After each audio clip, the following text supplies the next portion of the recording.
Hey, Faith Church, hope you're well. It's Monday, February 16th. Um, Today's Psalm 116, such a great psalm. I can't encourage you enough to try to make the reading and praying through a psalm a day a practice in your life. Something I've really been trying to do since we've been reading one psalm a day together. Psalm 16 is a prayer of the person who simply wants to enjoy the presence of God and wants to be in God's company and knows that there is where we find the truest freedom and peace in life. It's so rich.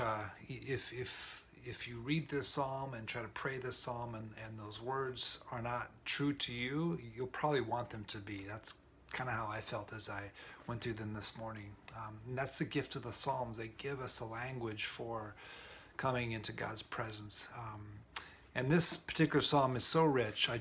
What I want to do today is I just want to read it to you. And maybe you've had a chance to read it already and pray through it today. If not, just take wherever you are, just take a minute, maybe even just close your eyes and try to make these words yours. That's why they're there. The Psalms are there to allow us to take these words and make them our own as we pray them. And so I'm going to read to you from a Message version, which is a little different contemporary language, just to hear in a different way. So here are the words of Psalm 116. Keep me safe, O God. I've run for dear life to you. I say to God, be my Lord. Without you, nothing makes sense. And these God-chosen lives all around, what splendid friends they make. Don't just go shopping for a God. Gods are not for sale. I'll swear I'll never treat God names like brand names. My choice is you, Lord, first and only. And now I find I'm your choice. You set me up with a house and yard, and then you make me your heir. The wise counsel God gives when I'm awake is confirmed by my sleeping heart. Day and night, I'll stick with God. I've got a good thing going and I'm not letting go.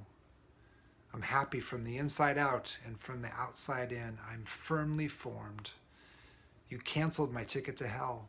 That's not my destination. Now you've got my feet on the right path, on the life path, all radiant from the shining of your face. Ever since you took my hand, I'm on the right way.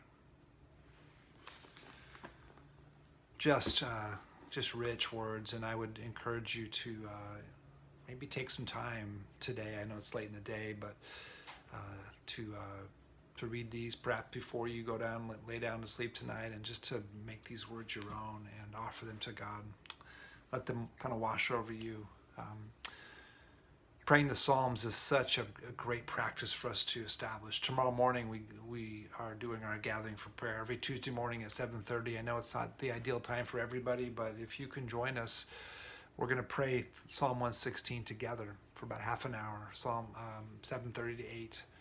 And if this is a new practice for you, as you come and do this with us, you'll learn what this might look like in your own life, something you can do individually, in private, or together with others.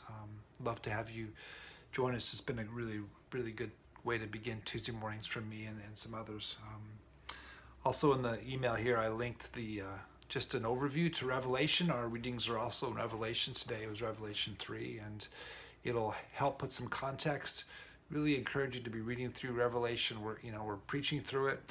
We're going to read through it together at Lent, but this is another way daily to read a chapter a day to begin to understand God's revelation to us through John. Reminder that Lent begins Wednesday, and we're looking forward to gathering with you all Wednesday evening at 7 o'clock for Ash Wednesday service. It'll be live streamed, and I hope you'll plan to be with us.